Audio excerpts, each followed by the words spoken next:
Social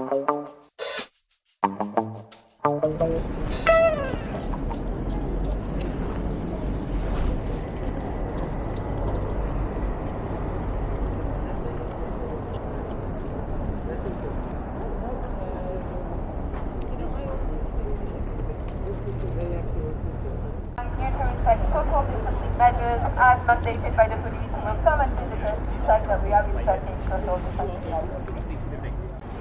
So welcome everyone to our Fridays for Freedom protest.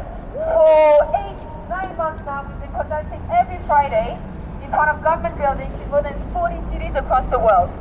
We reached 4 million people online every single week with those protests. We started when the national security law was introduced in Hong Kong, when democracy was being cracked down upon. And all across the world, activists came together to say no more and to ask their government to fight for freedom. Today we'll be joined by two amazing activists for Belarus, one Belarusian and one from here in the UK, who will tell us about why the world needs to stand with Belarus. We'll also be joined by an activist from Italy and France, who will talk about the regression on protest rights in Europe and how we need to take care of rights and democracy wherever we live, whether in a democratic system or not. But before, I want to tell you what we're fighting for and why we're here every single Friday. By the way, as a quick notice, you should warm up your voice because we sing a lot at those protests. By sing, I mean we scream a lot. So every Friday, and I'm saying it loudly for Boris Johnson on the other side of the street, we're standing here. We're standing in front of Joe Biden's office. We're standing in front of Emmanuel Macron's office, all across the world, for one simple thing. World leaders have the power to act on democracy and rights. They do. If they unite, if they coordinate sanctions, if they coordinate diplomatic sanctions and economic ones, they can protect freedom fighters. They can protect journalists. They can protect politicians. They can make sure that we don't stand down in the midst of crackdowns on democracies. So we are here asking Boris every single Friday to take action at the upcoming G7 meeting. It's happening here in 3 months. In 3 months, he can decide to stand for democracy or not. He can decide to stand with freedom fighters or not. Which is why today and every Friday we have people from Hong Kong, Belarus, Russia, Venezuela, Cuba, you name it, fighting for democracy and rights. So as I said, we'll hear from a lot of people today. What is it? What are you here for? Bro, What are you here for? here for support Hong Kong. Hong Stand Kong. for Hong Kong. Yeah. Of course. Hong Kong is my hometown. Yeah. But now this is my second hometown. Home from home. So the UK government, they welcome the Hong Kongers to come and settle here, and very, very happy that they have some new plan to make it more welcoming in Hong Kong. People feel Hong Kong. Of course, we will uphold the Hong Kong identity, but we also try to integrate as a British citizen, as a citizen of the world. We just get hold to universal values. We support democracy, human rights, equality, fairness. That's why we are standing here. Not just Hong Kong, but in Thailand, in Burma, in Belarus, in all the world, all over the world, all the countries that have been suppressed. We support the people. That's good. Everywhere, the influence is everywhere. They're very good in propaganda and publicity, try to blackmail people and try to blacken people, because they do individually. Blacken your character, say you are undesirable, you say you are no good, you are cunning, you are undesirable, you should not be given protection. And then they go to institutions, organizations, society, whatever. If they're not on the line, they say, oh, they're counter-revolutionary, they are no good, they are against the Chinese people, against the people, not the government. We are against the CCP, the communist regime, the communist party, not the people, not the cultural China. We support all the Chinese good heritages. But it's just the communist party. But it cannot be forever. How can a party, a government be forever? They're doing no good. They will keep down. Well, the now there's no alternative government. Soviet Union only lasted 70 years. So. Wow, just 70 years. But in the long river of history, it's just a short time, short span of time. Yeah. You know, China, there's so many dynasties. The Yuan dynasty is the shortest. Yeah, but it's 70 up, years. But it's up to the people to change that, isn't it? Yes. And they seem to be either totally controlled or docile, one or the other. The Totally iron controlled. fridge. Well, what is it? Behind the iron curtain, behind the bamboo curtain. But people, they still will revolt. Well, it just takes much longer when there will be huge national disasters. Okay. Wow. Don't you think WHO's in China's pocket? Yeah. Lots of organizations are in China's pocket. They support China. They're puppets. They pay to do their job. Yeah. They're not doing the job properly. Okay. Thank you. Nice speaking to you. Yeah. This is Cologne, the organizer. You are demonstrating for Belarus? Huh? You're demonstrating for Belarus? I sure am. There's a coon, Ah. white, red and white, is banned in Belarus. We'd be arrested for wearing this in Belarus. Are you That would be banned. you Belarusian or? Look, I'm Scottish, but I've had a connection with Belarus for 31 years. Oh.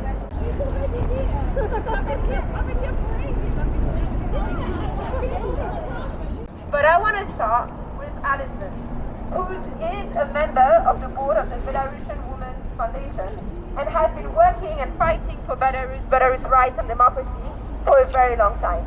So give it up both virtually and in here for Alison.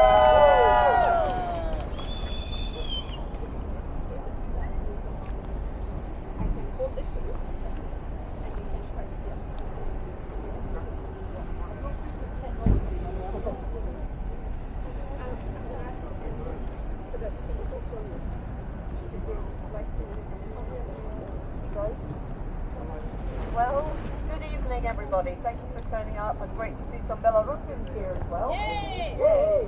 And I'm glad you like shouting, because I'm actually going to start tonight my short speech with a language lesson. Yes. Every revolution has got its symbols and its slogans. Throughout the 26 or 27 years of the Lukashenko regime, and especially today, the words "Živia Belarus," long live Belarus, have become even more significant. It actually started to be used in 1863 when there was a rebellion, and it became a slogan used when Belarus was briefly independent in 1970. It was adopted at the first and probably only All Belarusian Congress. So it means long live Belarus. The response to that is "Živia." Okay, so I want you to shout that so that the residents in those buildings hear it and the people in Minsk feel it. So let's try it. "Živia Belarus! Živia Belarus! Živia Belarus! Živia Belarus! Živia Belarus! Very brilliant! Now, I've been involved with Belarus for 31 years now, and I'm really honoured to be like the only Brit on the Belarus Women's Foundation board. It just means I get landed with all the translations, I should say. And I can't speak for Belarus. It's only Belarusians who can speak for Belarus, which is why I'm glad that there are Belarusians here today. It's about hearing Belarusian voices. You know that the three women who were the courageous women who made a stand against the Lukashenko regime in the falsified elections last August, there was Svetlana Tikhanovskaya, who is in exile in Lithuania with her husband still in prison, Maria Kolesnikova, who is still in prison after ripping up her passport when they tried to expel her from the country, and last but definitely not least is Veronika Tsepkala. She is also in exile with her family after threats were made to her children. So it is a revolution, and it's a revolution with a female face. It has changed irrevocably how women are viewed. Lukashenko's big mistake was to write off the women because he thinks that women are unsuited to politics. Their brains can't deal with it.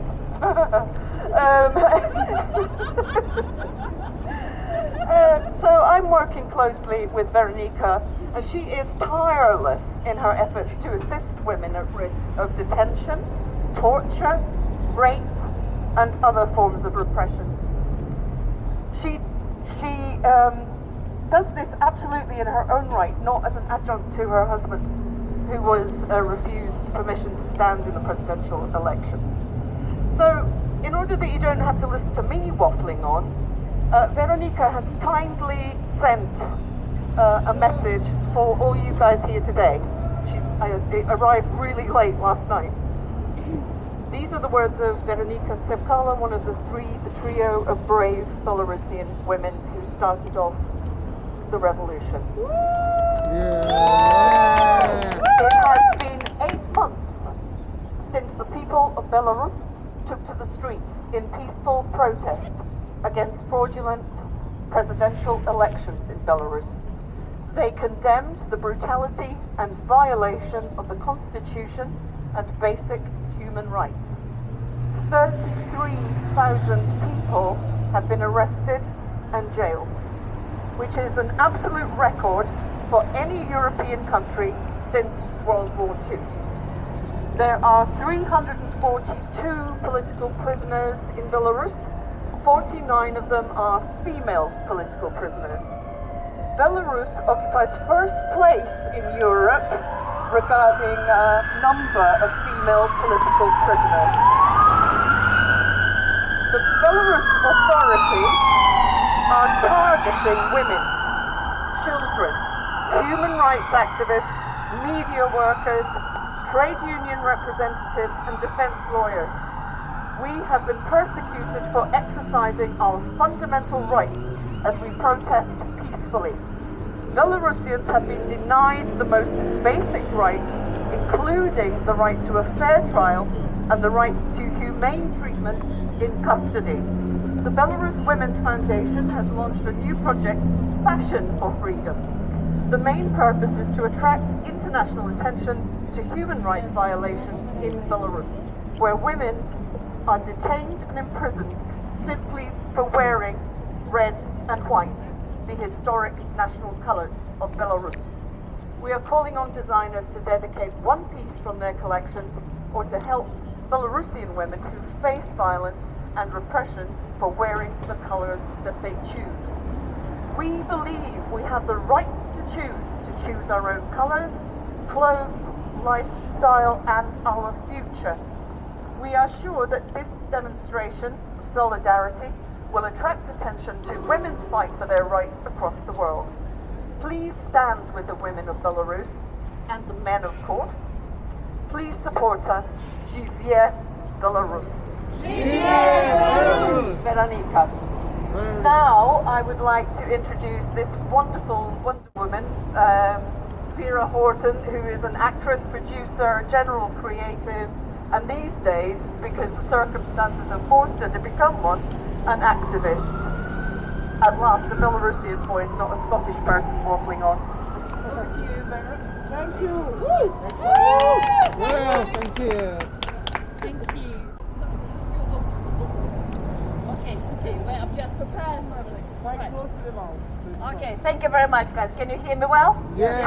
I can hold it. I mean, that's all right. It looks actually very efficient like this. So I came here, and suddenly on my way when I was driving here, I had a thought that I can just tell you what you maybe don't read in the newspapers about Belarus. I will tell you something that is close to my heart and what unites the situation in Belarus, what unites the situation in Hong Kong, in Myanmar, and in many, many other countries. And this is what will happen to England if we are not taking any actions. In 1990, only, 30 years ago, Belarus was on its way to democracy.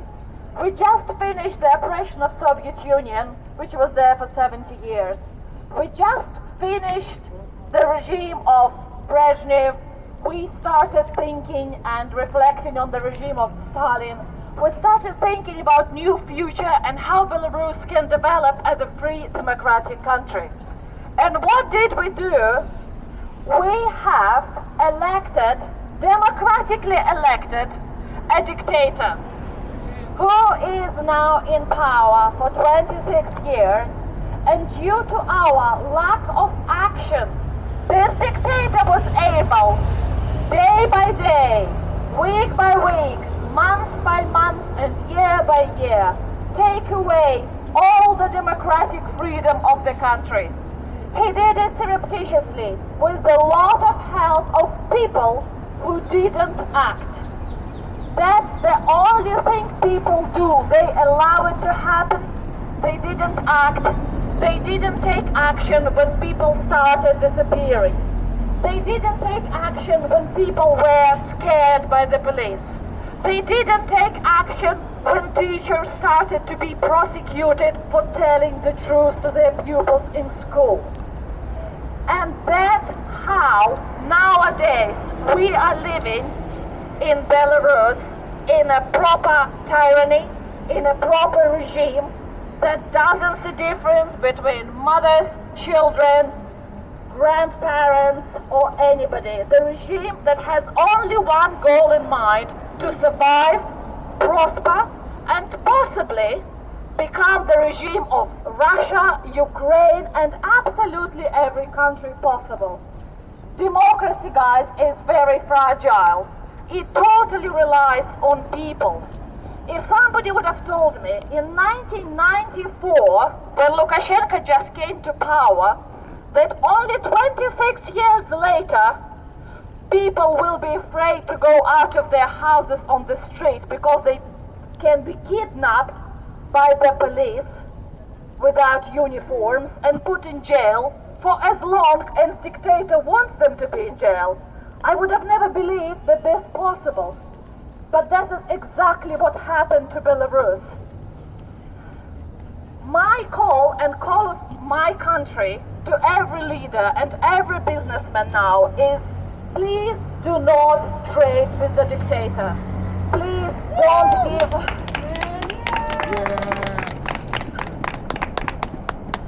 Please do not give dictator any more money, because doesn't matter what you give him.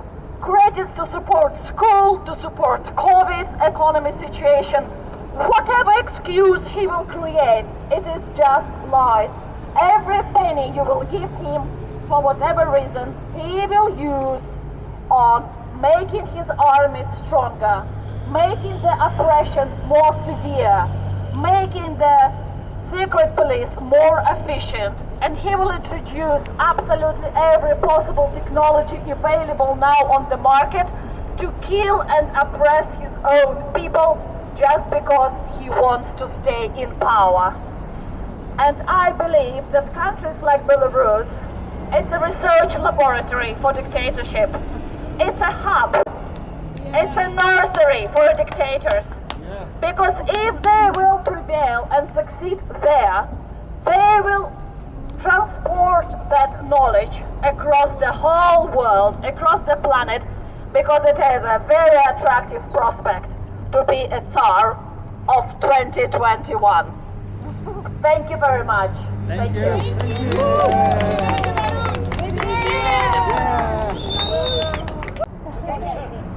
What do you want? Belarus! I can't hear you guys. He needs to hear us. What do you want? Belarus! What do you want? Belarus! When do you want it? Now! When do you want it? Now! So as Vera said it, we need to act to promote freedom and democracy. A backlash on freedom and democracy can happen anywhere, anytime. And that's why I'm happy to introduce our next speaker, Stephen, who has been protesting, I always get it wrong, so I won't say the exact number of years, but over 30 years, for democracy in Hong Kong, in the UK. Just very short. Thank you, the Belarus woman who has a heart The man do have a heart as well. It's a good heart. It's a heart of conscience. It's a heart for freedom, for democracy. That's why we are here, stand together, man to woman, women to man. We are all human beings. Wherever there is suppression, inequality, unfairness, injustice, we stand together. So we should go to the Myanmar embassy to support the ambassador in this side. We should go to Thailand or go to Ukraine or Belarus, anywhere if we could. But our spirit is here. We are so fortunate we can shout, beat, and say what we want to say, what we support in our life. I've been here for many, many years, before some of you were born, so, but it doesn't matter, we're together. So, and for the Hong Kong, the Home Office, they still released a bit of funding, 43 million pounds to help the Hong Kong people. But we feel Hong Kong is quite, to this extent, very privileged to get the support of a spectrum of people from the church. About 1,000 church organizations, they express their welcoming to the Hong Kong people. And some of them, they will set up some host family, trying to shelter some of the youngsters or some of the most vulnerable to their family for a period of 2 months. And a lot of them, they're doing some safe houses. So we feel quite privileged. But we would like the Hong Kong people to to stand with all of you, to contribute to this place, to build a better place for all. Not just a Hong Kong identity, but our identity with the Britishness, and also with the world citizens criteria. We work together. And thank you, Belarus women.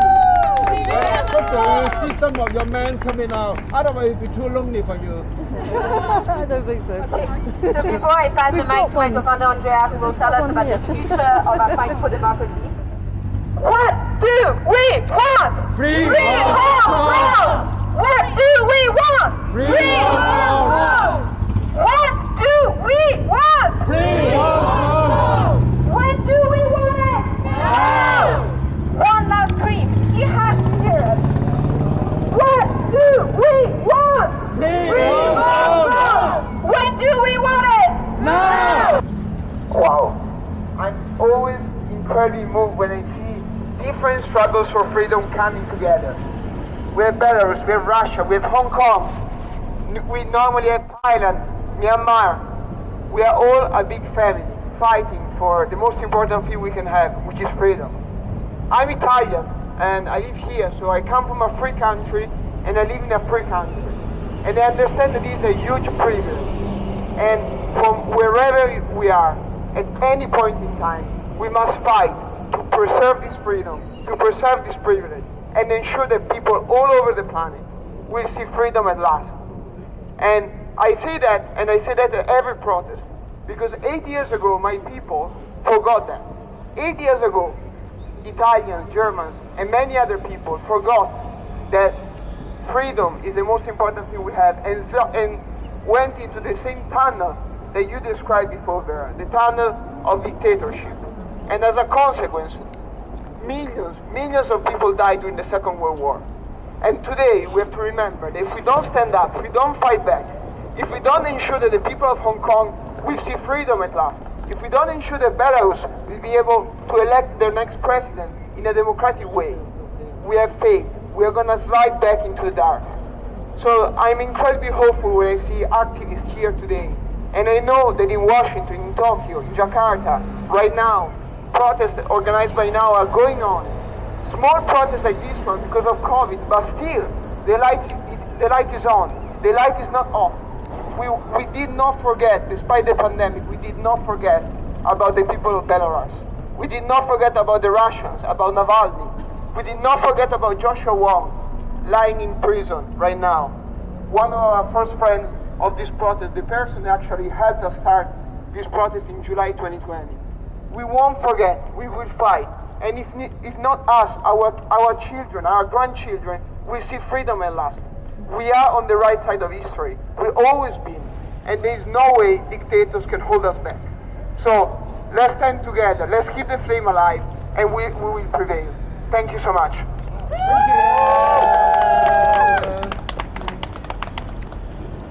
I think we are missing our last activist from France. She's stuck in traffic. So I don't know if anyone wants to say a few words, maybe our Russian friend, about the situation in Russia, which is very concerning. And then we can obviously... Yeah. Belarus, Okay. Russia. Hi guys, I'm so happy to be here, and I'm so happy to see people from our neighbor country, Belarus, which I think the situation in Belarus pretty much reflects the situation in Russia. We are standing the same, absolutely the same cry from our government towards the people of Russia. And as to add on to the speech of people who were speaking before, I'd like to say that democracy is about people, civilian people, who act in their own support, and silence won't lead to democracy. Everyone has to stand and speak for themselves. That's the way you support democracy. And we want the democracy to spread around the globe. We want our governments and each and every country be transparent and support civilians' rights. And for tyranny and of corruption and of human rights suppression, we want a freedom everywhere. Thank you so much. Thank you so much, thank you so much. Thank you for this word. So, free Navalny! We have to scream free Navalny! Free Navalny! What do we want, guys? Free Navalny! What do we want? Free Navalny! When do we want this? Now! We want this now! We want this now! But yes, I don't think that Navalny can hear you from here, so we have to scream louder. What do we want? When do we want it? What do we want? When do we want it? Now! Thank you so much, guys. See you next week, 5 p.m. every week, this place. We are gonna fight this battle, we're gonna win. Thank you for coming.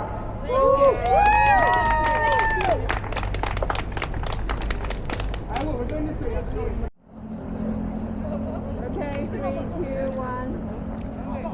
Yay! Okay. Woo! Woo! Woo! Okay.